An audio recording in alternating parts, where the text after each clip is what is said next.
to ensure or to curb the importation of the COVID-19 virus into their respective countries. Also, we are a few weeks away from Christmas. What is the Road Safety Authority doing to ensure that we do not record a lot of accidents on our roads, and what are we also doing as motorists to complement their effort? But let's start with this story, because the West African Senior School Certificate Examination WASI and the Basic Education Certificate Examination BECE have persistently been fraught with malpractices and leakages. Stakeholders in the education sector believe this is likely to dent the credibility of the examinations in the country.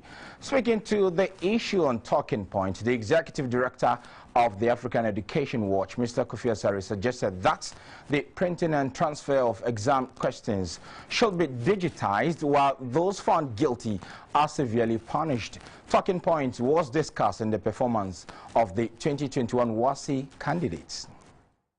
Averagely 60% of students have passed in their core subjects, which is also something significant. But of course, there are some, I mean, certainly that will still need to improve. Of course, like Peter said, if you look at English and mathematics, for instance, there was some marginal drop, and that, like the minister said on the floor of Parliament, calls for immediate investigation, so that whatever intervention, whatever resource allocation we can do as a ministry, do that as soon as possible. It is because people fear that if they don't pass WASI, their lives have ended. So they will then find ways and means to get questions, and then the examination of practice will continue to increase. But when they know that they can leave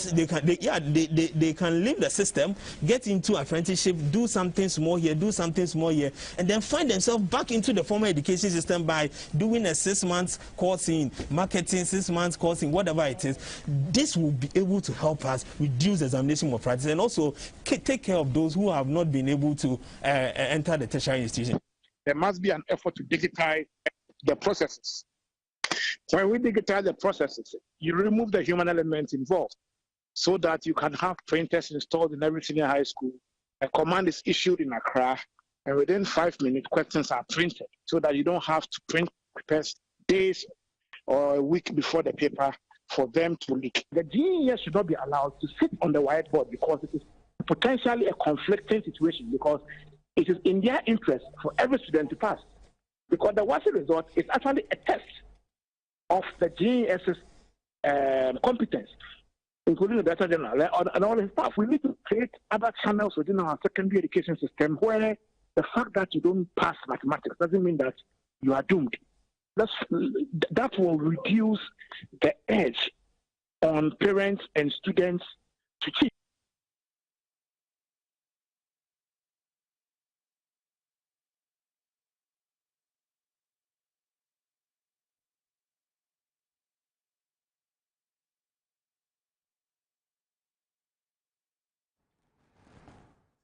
Thank you so much for staying with us. Now, as the festive season is fast approaching, many road users are concerned about their safety on major highways and linking routes to the cities in the country. Now, this follows the increasing rate in road accident cases, especially on Christmas holidays.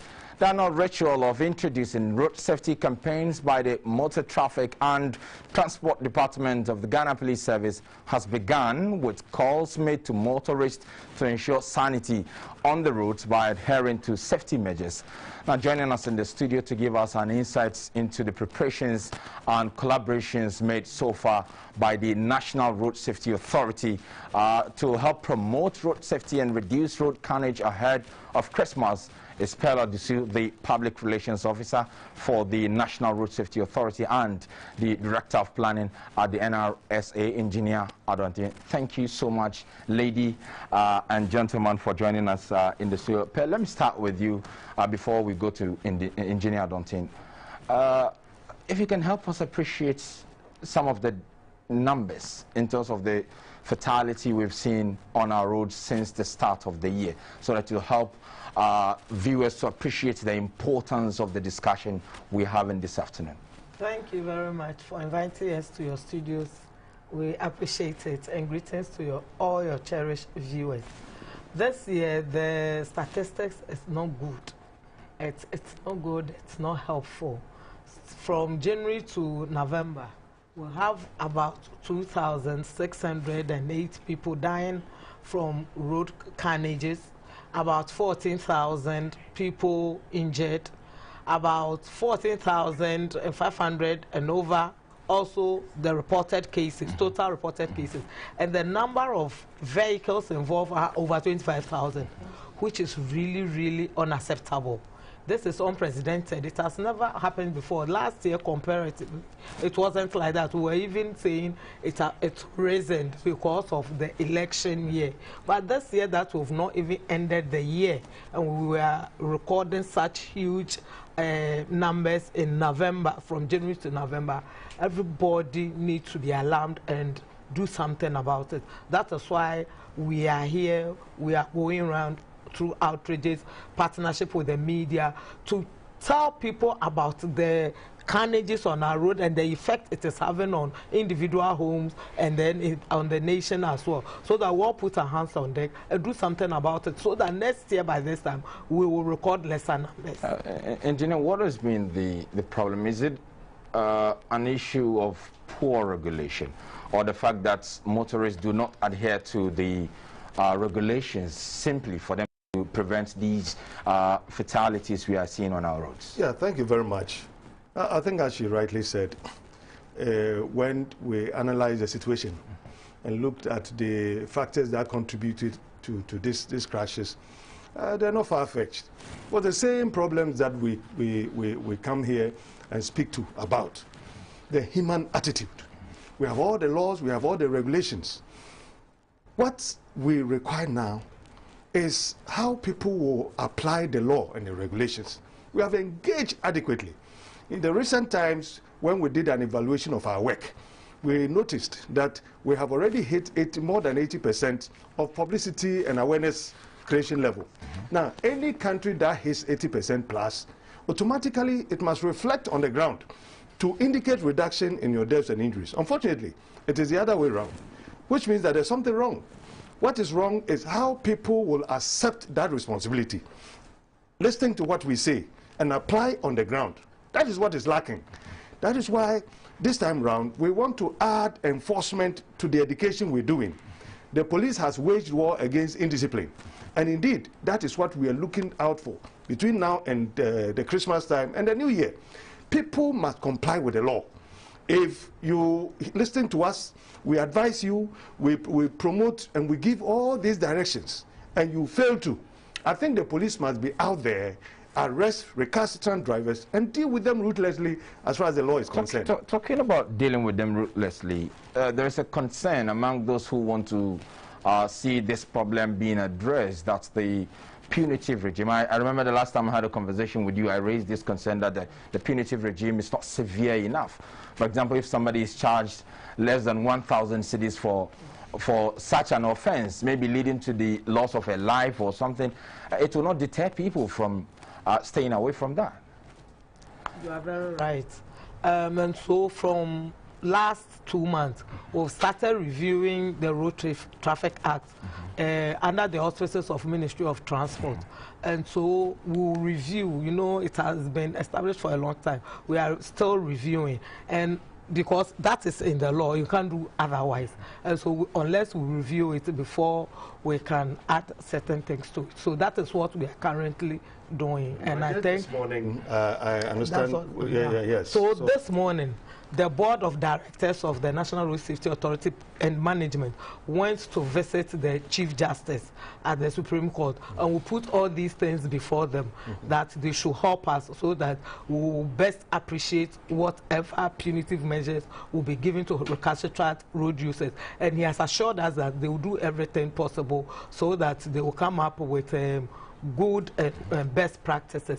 Also, next year we'll be training most of the magistrates so that they will best appreciate road safety issues, so that when they are brought before them, they will know the right thing to do. And it's going to speed up the process. To speed up the process. That is why we went there today. So we are doing a lot of things. So in terms of the education ahead of Christmas, we know a lot of people will be driving out of the excitement of the festivity and stuff.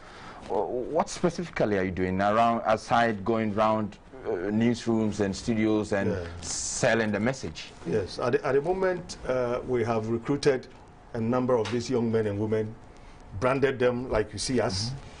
We call them road city inspectors. So they are going to open their eyes across the road network. They will be at lorry terminals. We call something pre-departure checks. So they will be inspecting the vehicles, even the driver, to see that you are in good shape. You are qualified to take the passengers from one end to the other. You are not drunk. You are not tired. You have rested enough so that you don't go having fatigue and then doing whatever it is to kill people. Before you hit the road, we would have given ourselves that trust and confidence that you can make the journey. And then, even in transit, we are there all over on the road network.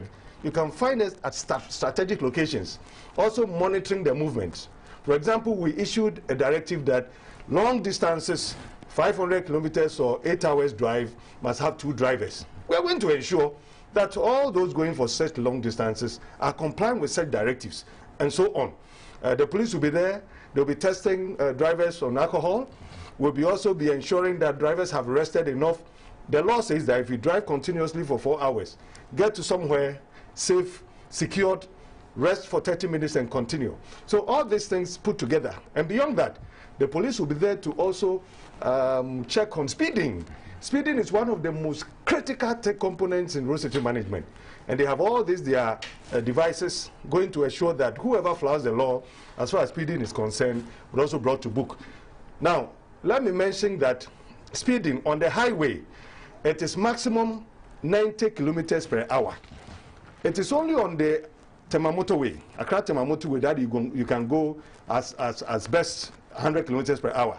All others, if you hit settlement, 50 kilometers per hour or 30 kilometers per hour. I think we should enforce this. And I call on the police and challenge them that this is the time for us to do something for Ghana. All of us should go out there. And then lastly, perhaps, I'll mention the motorcyclists. You know what they're doing to us. If you look at the statistics, the deaths of 2,608, about 45% of them is coming from motorcyclists and tricyclists because they don't comply with the rules and regulations. They are not wearing the helmet. They get to intersections, it is red, and they don't stop. I think that we're also going to watch them, and then we see how we can hold them on if they become recalcitrant.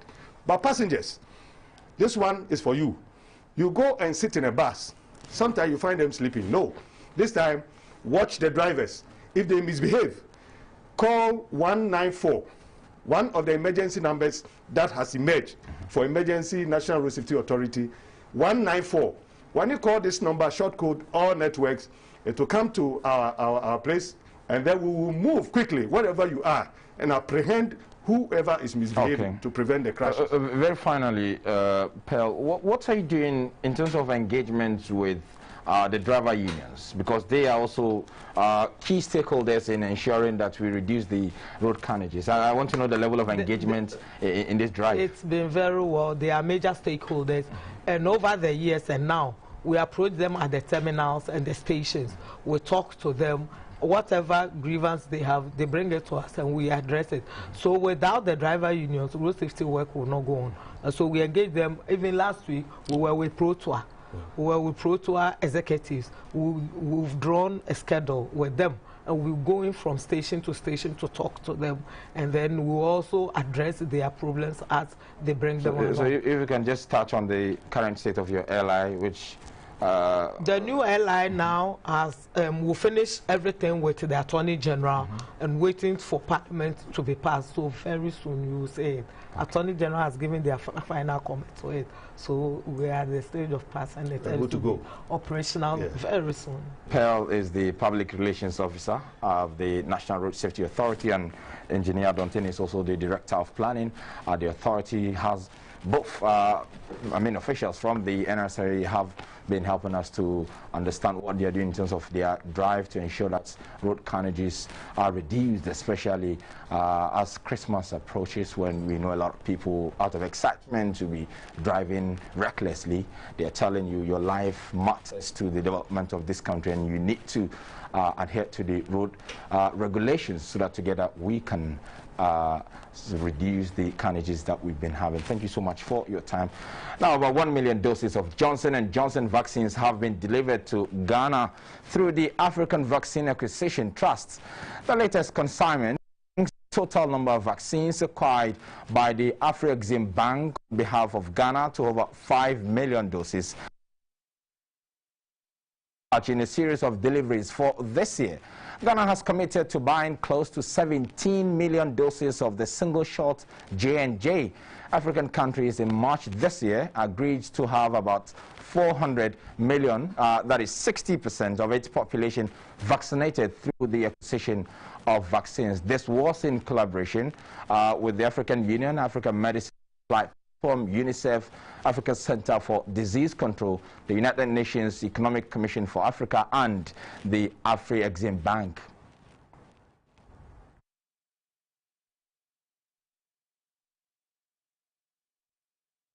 Story from the World Health Organization's Global Health Workforce Statistics. Ghana's doctor-to-patient ratio stands at 1 to 8,000 rather than 1 to 1,320.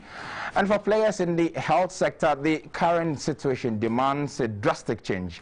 At the graduation of the Accra College of Medicine, the call was made for the private sector to step in with the training of medical doctors in the country to meet the required standard.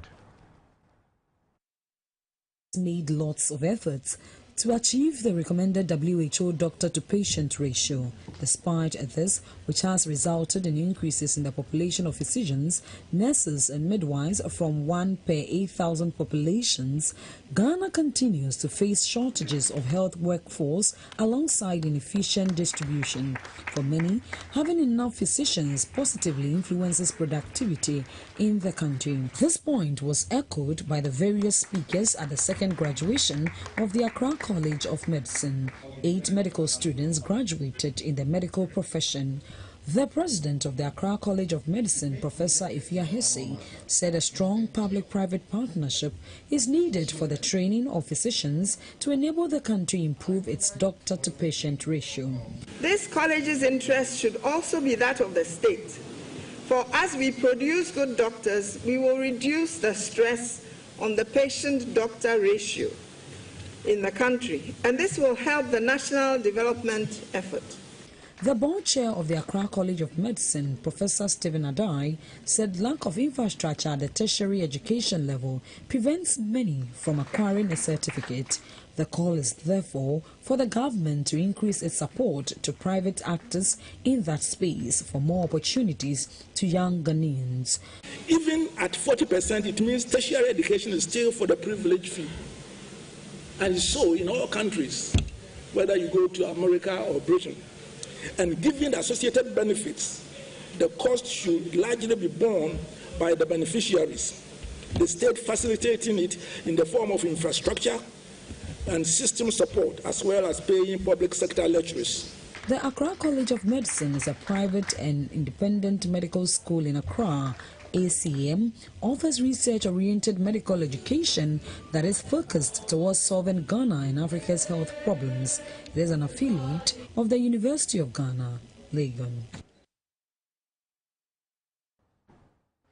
Now, still in the health sector, sectoral ministers of the Economic Community of West African States, ECOWAS, have proposed January 1 next year for the reopening of all land borders. The bloc took the decision in collaboration with the West African Health Organization during a virtual meeting last Friday.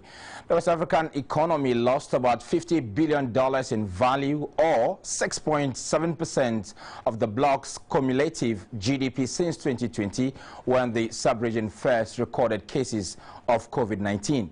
The ministers also recommended the effective implementation by member states of the harmonized directives of ECOWAS against the COVID-19.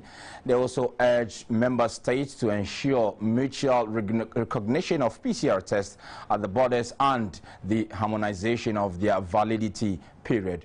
We'll go live to some of our border regions where our correspondents have been monitoring activities since the closure of the borders, and also speak to some public health experts on the country-specific measures. And we'll start with that because we've been joined by Nana Kofi Kwache, who is a public health experts and also with the New York State University, and will be helping us to appreciate some of these issues and what the country should do to prevent the importation of the virus into the country. Thank you so much, Nana, for your time this afternoon.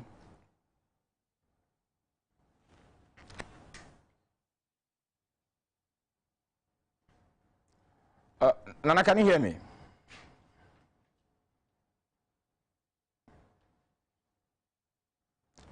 Oh, we seem to have lost Nana Kofi Kwachi on the line.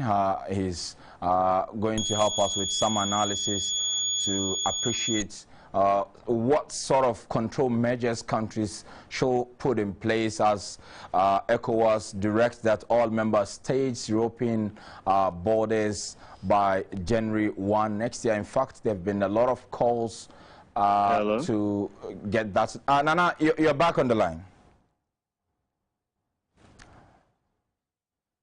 Yes. Hello. Yes. Nana, first of all, quickly, I want to understand your take on the directive by ECOWAS to member states to reopen their borders early next year, and vis-a-vis your analysis of the control measures that countries have put in place, whether it's effective and efficient or enough to help countries prevent the importation of the virus into their countries.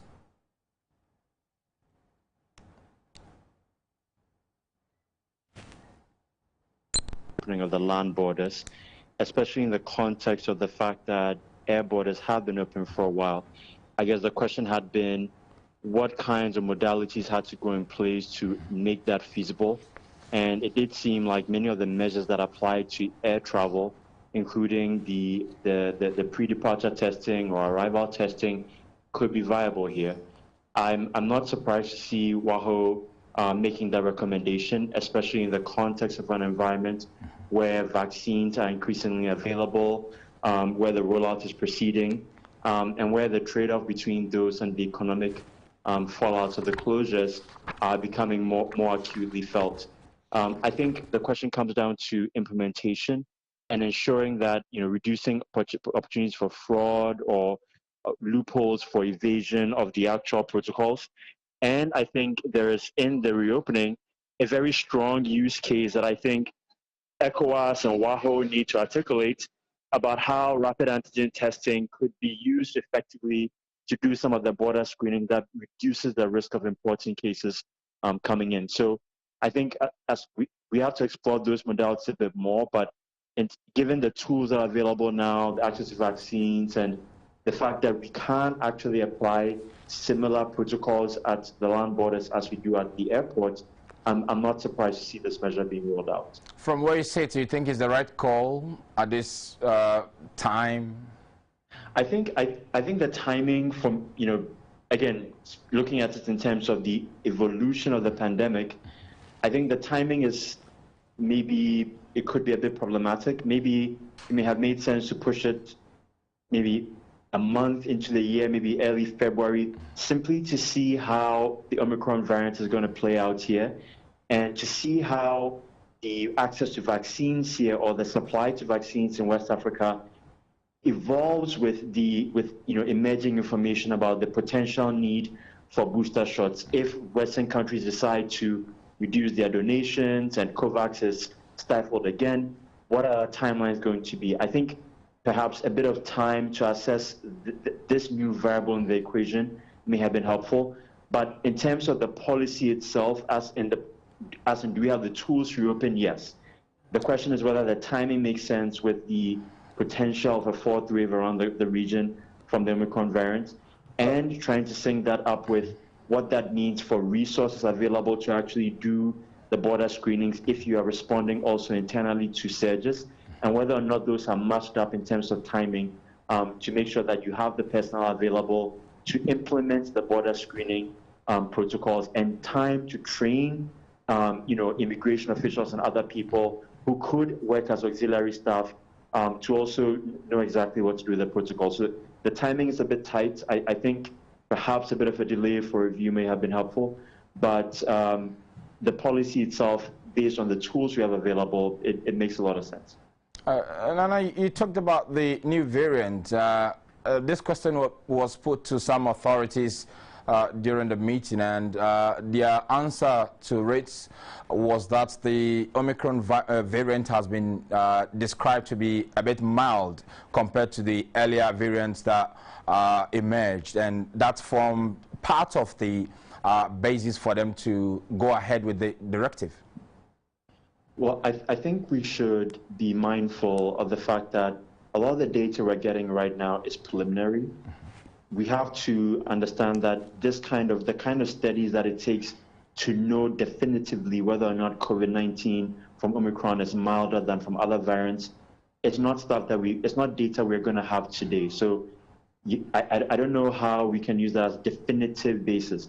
I think what the general practice in public health is when you're dealing with uncertainty, you take a precautionary approach to assume that, basically it's plan for the worst and hope for the best, but actually plan out for the worst. Some of the data that we're seeing that's being used as, or that's being represented as mild COVID from Omicron, that's legitimate, valid data coming out of South Africa and subsequently from the UK. But we have to be mindful of the fact that the Omicron variant, when you look at its ability to evade immunity from from past infections, seems to be able to infect people who have had other infections before. We also know that in the countries that we are dealing with, where we're seeing the reports about the mild infection, those are also countries that have far higher vaccination rates than Ghana or most of West Africa does. So the data that they're coming up with could have a bias in it that's reflecting the large number of people who have been infected before who are now getting reinfected with Omicron but having milder outcomes because they have some immunity, and people getting infected despite being vaccinated and having much better outcomes as well. So there are those things that might be confounding the data. So we have to be clear in our minds that that's not definitive yet. We have to give it time, maybe another 2 weeks to know for sure. But it's hopeful. But we have to give it time to know for sure. We already know that people have died from Omicron in the UK. Today they announced their first death. So it's not something that is mild for everybody. So we have to understand really what the dynamics there are to make sure that we are picking up the right signal. Finally, in a minute, I want to understand from where you sit, there were a lot of concerns previously over supply constraints of the vaccines and the fact that government was urged to procure a lot of the vaccines. Now that we have a lot of vaccines in stock, we're also having challenge with people going for the jab. What do you think is missing in the sort of communication or sensitization that we ought to review so that we can urge people to go out voluntarily for the vaccine to help the country achieve the herd immunity? Well, I'd say there are some people who are hesitant because they just don't have enough information about the vaccines.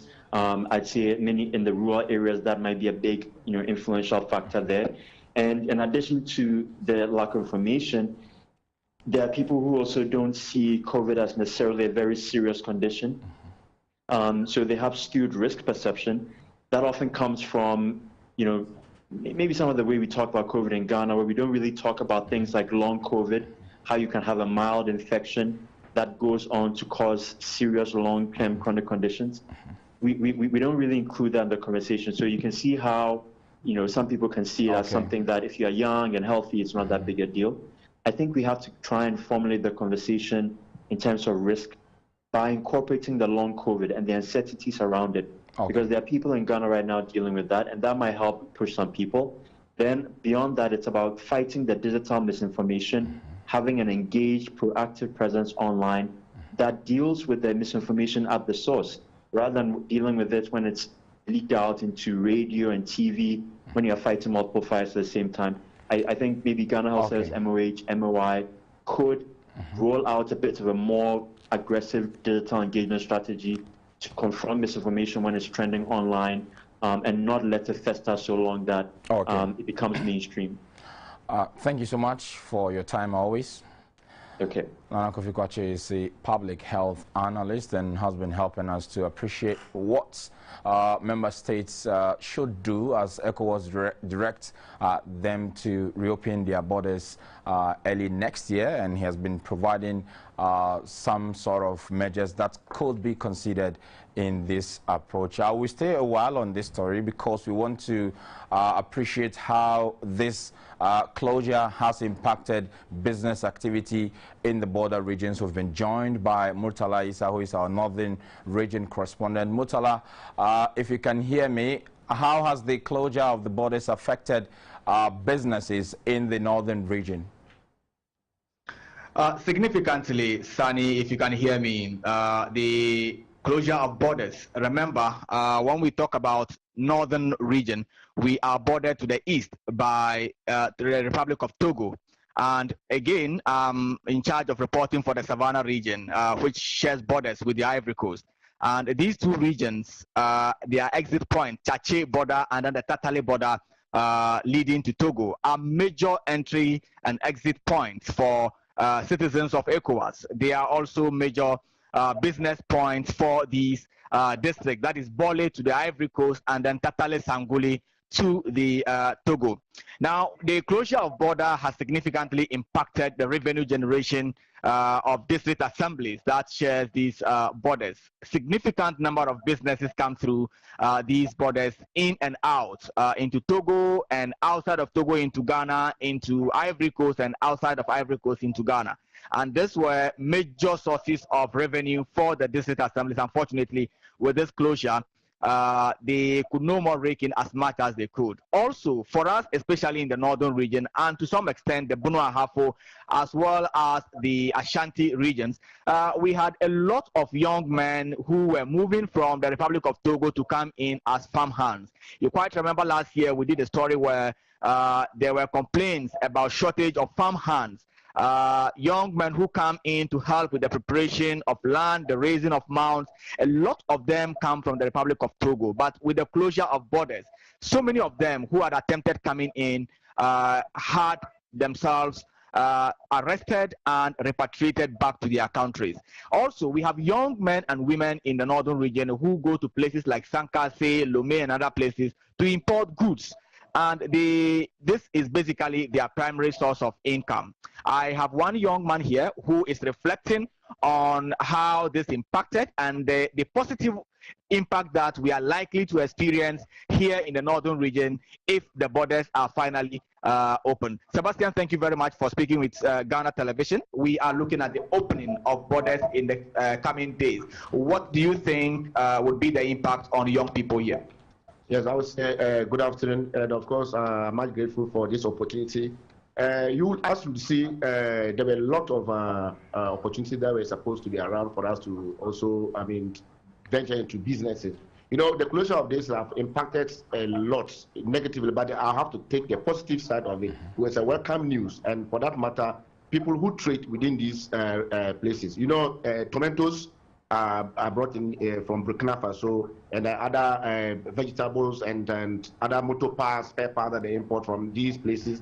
Now, if you ask a price of tomatoes now is very high, and that of the spare parts, if you go there, the Nigerians who bring them there, you know, this time because the border were closed, there were not spare parts around. Sometimes you send a motorbike there, you cannot repair, and then you, because of the shortage and demand, high demand for it, and because they are short in supply, the prices are high. You understand. But now that it has been opened, it will give the market women who goes to some of these markets to also trade and also get certain things that we don't have here. They bring it us, and then they will also buy. Look at onions. If you go there and a long kind of onion, they will give you a price that you cannot buy. Even sometimes we have problems with our wives because they think that we don't give them enough money. But these are avenues that we can also get as this Christmas, so that we can also do buying and selling to get a lot of revenue for our family. It will also bring another revenue to the government in a sense that sometimes they also come into our market and then they pay market tolls and other taxes. So it also, in a good way, helps our. Okay, Murtala. So, Sani, you heard this young man. Quickly, on health, we have people who move in from these neighboring countries into our parts of the world to seek medical help. And they also come in with some money. And this helps boost the local economy. The only downside, I fear, with regards to opening the borders is with security, because we have a lot of activities coming from these violent extremist groups in the Sahel. And with the opening of the borders, we need to be extra vigilant to ensure that we do not just allow anybody in to come and compromise the security situation we have here. Murtala Isa is our Northern Region correspondent and has been helping us to understand from the region the reactions of people since the announcement was made that the borders in ECOWAS region would be opened starting next year. Now, let's stay a while in the region because media houses in the Northern region have been sensitized to stem the tide of extremist rhetoric on the airways. Differences in doctrine has often led to tensions and occasionally violent confrontations between supporters of rival sects. The Northern Regional Peace Council, in collaboration with the Office of Transitional Initiatives, is working with stakeholders, including managers of media houses in the region, to promote tolerance among the various groups. Ghana's neighbors, Burkina Faso and Ivory Coast, have witnessed violent extremist activities in recent times. Analysts believe these violent extremist organizations are seeking to reach coastal countries, including Ghana, through the Sahel. Over the last few years, violent extremist organizations have attempted setting up cells and recruiting in the northern region. In September this year, Ghana's National Security, working in collaboration with sister security agencies, arrested 33 suspects at Nambahala, a village in the Savlugu municipality. 5 out of the 33 suspects believed to have ties with violent extremist groups in the Sahel and were using an Islamic learning center at Nambahala to spread their ideology. As part of efforts to further boost security and keep extremist groups at bay, the Northern Regional Peace Council, with funding from the US aid under the Office of Transition Initiatives, is working with stakeholders to secure Ghana's borders. The Executive Secretary to the Northern Regional Peace Council, Father Thaddeus Kusa, throws more light on the initiative. It's a reality that has woken us up to see how to prevent, rather than allowing an occurrence of it, so that we will not begin to deal with it. So participants emphasized the need to take proactive measures to keep violent extremist organizations at bay. Ours is advocacy. That is what we can do to educate the public to know what to do, to be very vigilant and report anything untoward or anything that any suspicious things that goes around them. What we have to do is to ensure that we have a critical look at our own surroundings, at our own environments, and any little notice of issues of terrorism or anything that is likely to advance terrorism, we nip it in the bud. The facilitator of the program, Dr. Elias Sumumuni, called for collaboration among media houses to ensure that preachers who espouse violence and extremist ideology are not given space in the media to spread their agenda.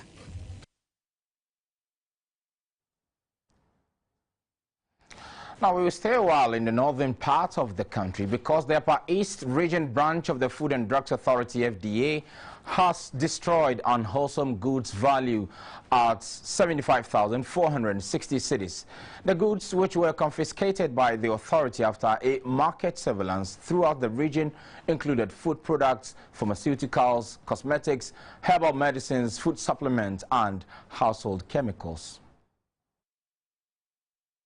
The FDA confiscated the unwholesome products from provision shops, chemical shops, pharmacies, warehouses, herbal clinics, cosmetic shops, and the open market.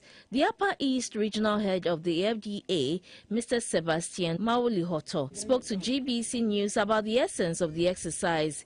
Comparatively to what we've been destroying the previous years, this is a lower amount of products, which comes to tell us that a lot of people have now gained the awareness that they are not supposed to be stocking expired and unregistered and unwholesome products.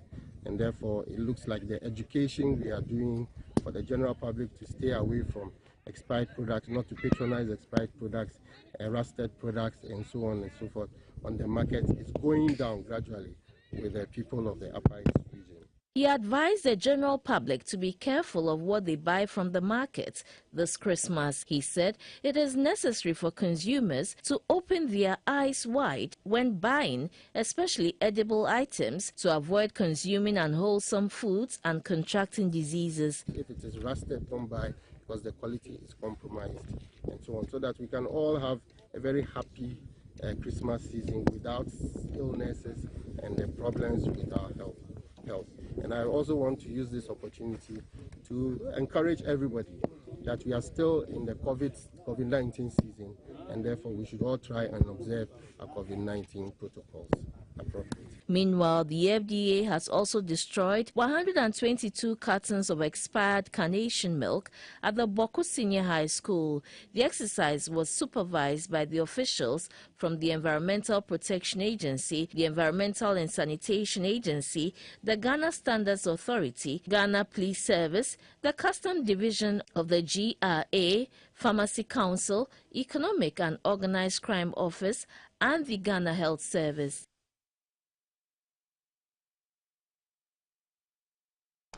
Now, the body of late Paramount Chief of Gbe traditional area in the Hohoi municipality of the Volta region, Togwegwa Gabusu, has been laid to rest.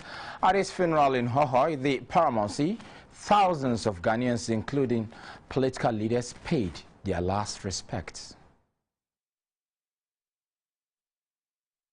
Togwegwa Gabusu, known in private life as Billy Bright Elikumadi, was born on 20th June 1950 at Hohoi. He was an educationist and retired as an assistant director in the Ghana Education Service in June 2013.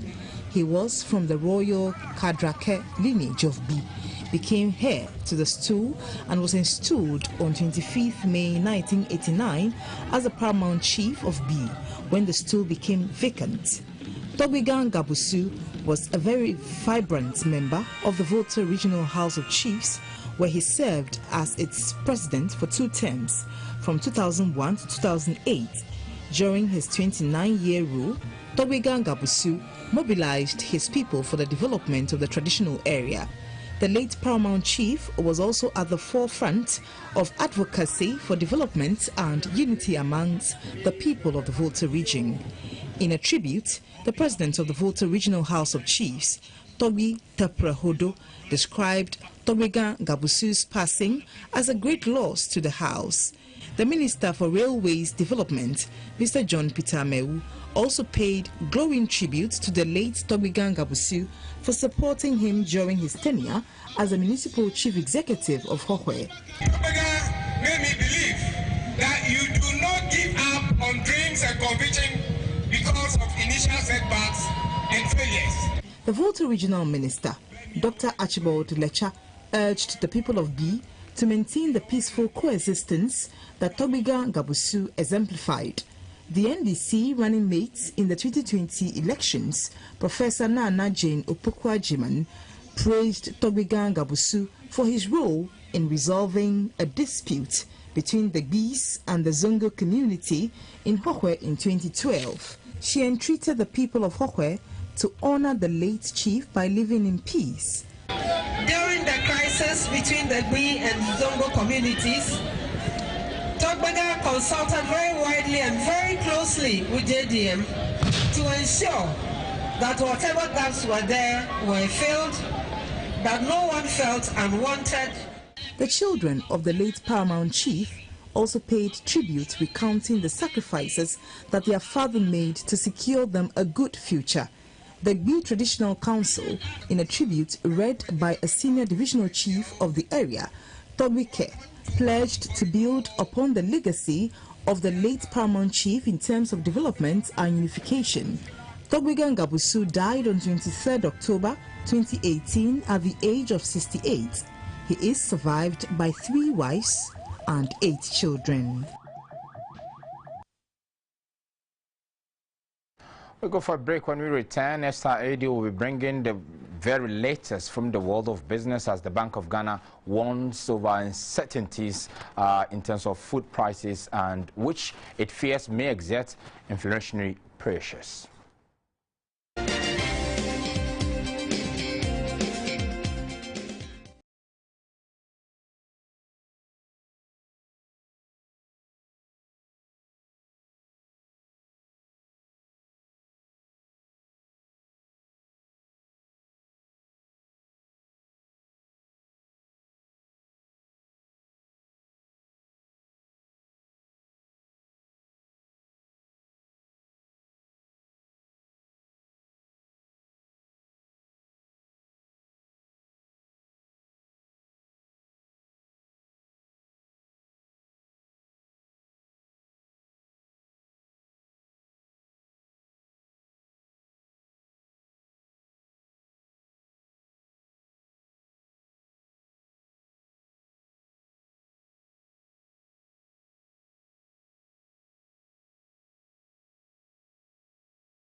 Hello, you're watching the business news and my name is Esther Eidu Ohumeu. The Bank of Ghana is warning that uncertainties over food and petroleum prices may exert inflationary pressures in 2022, although the economic outlook remains positive.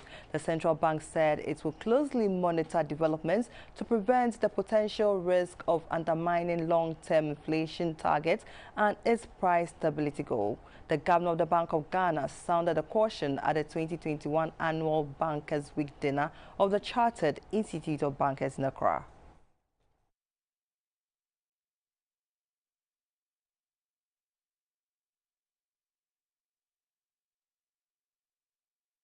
Story later, MTN Ghana says Mr. Isaac Bediako is the overall best mobile money agent in Ghana's southeastern zone for the year 2021. Mr. Bediako's mobile money business is at Tudu in Accra and was rewarded with a brand new Hyundai Creta SUV and a CCTV camera device. At an annual Momo Vendor Awards in Accra, MTN Ghana also gave awards to several mobile money agents and merchants who operate in Accra, Eastern and Volta regions for keeping faith with the company. MTN Mobile Money Momo for the third quarter of 2021 increased its subscriber base to 15.1 million, translating into a 10.6% increase. The telecom giant also transacted a share of 98% of Ghana's total mobile money transactions this year.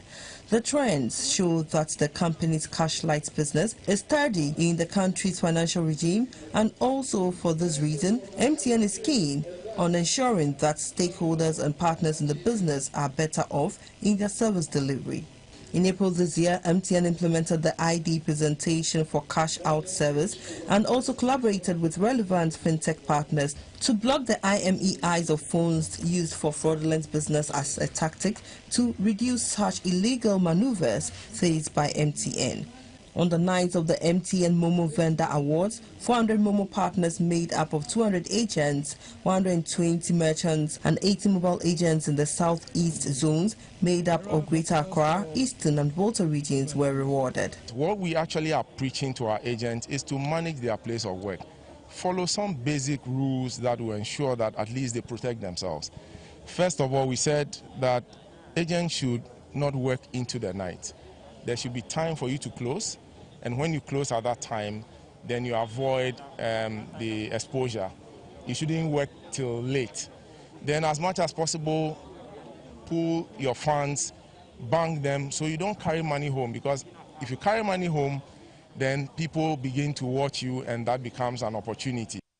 Criteria used in the nomination process include number of customer subscriptions for the year under review, service rate charged, and no incidents of fraud during registration. The winner of the overall Best Momo Agent in the Southeast Zone, Mr. Isaac Bediako, said he had high hopes of winning the award due to some standard reforms he adopted in his service delivery. I will advise my colleagues to work hard and exercise patience when dealing with customers. With regards to the newly introduced levies and taxes, MTN says there is an ongoing broader consultation with relevant stakeholders and regulators. MTN customers are also entreated to call 114, send a text to 1515 or 419 when fraud is detected.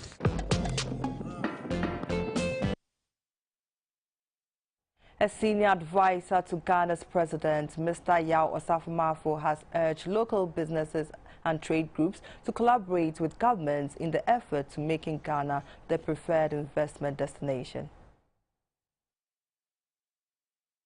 Global Trade Advisory Chamber seeks to promote trade between Ghana and the global community. The chamber aims to achieve this through the provision of advisory, training and trade services to both local and foreign investors. GATAC's vision is to facilitate access to long-term capital to viable businesses to enable them to expand their operations. This initiative of GATAC is very much in line with President Nana Akufo-Addo's commitment to making Ghana the #1 destination for business and commerce in Africa. Government fully embraces this initiative and will therefore provide the necessary support to GATAC to succeed in raising the volume of trade between Ghana and Africa in general and the rest of the world. I will personally appeal to the Minister of Trade and Industry and Ghana Investment Promotion Center to pay more attention to your activities and find ways of collaborating with you to make Ghana the preferred destination for investors coming to Africa.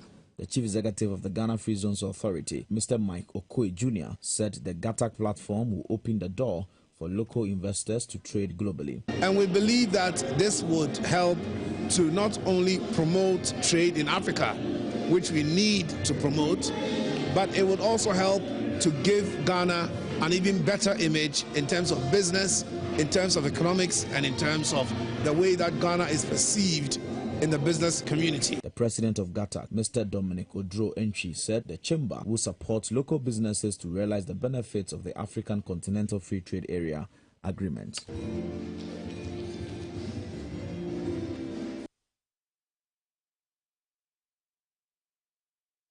Aluminium product manufacturer Aluwex is still struggling to recover from the effects of COVID-19 as the country's borders remain closed to neighboring West African countries. The closure means Aluwex find it difficult in carton manufactured products by road to other parts of the ECOWAS bloc. Aluwex has been a struggling business for almost a decade now. COVID-19 only added to the yoke of a company which has had to import its raw materials from China at throat-cutting rates as aluminium smelter Baku remains shut. Aluwex Limited is an aluminium casting and cold rolling mill located at the port city of Tema. Aluwex was converted to a public limited liability company at its 9th annual general meeting after an initial public offer at the price of 13 pesos per share. The principal shareholders of the company are SNITS with 62.62% and Kitelin Limited 20.88%. At this year's annual general meeting to review performance of the company, the board chairman of Aluwex said cheap import of aluminium products into the country and the effect of COVID-19 continue to impact the company negatively. We have reported last year we continue to rely on our customers and creditors for financing to generate sufficient cash flow to keep the business turning over. With the pandemic raging, lockdown in place for some of the second quarter, and the closure of the road borders referred to earlier, the finances seemed to dry up to our detriment. The managing director of Aluwex, Mr. Kwesi Oko, said governments must implement stiffer laws to prevent aluminium companies from importing cheap and low-quality aluminium. Chinese were bringing cheap products into the country and reducing our margin because we could not match their prices, so we had to come down, and therefore we're making a loss. For many years we're making a loss because of the Chinese, which is why we applied.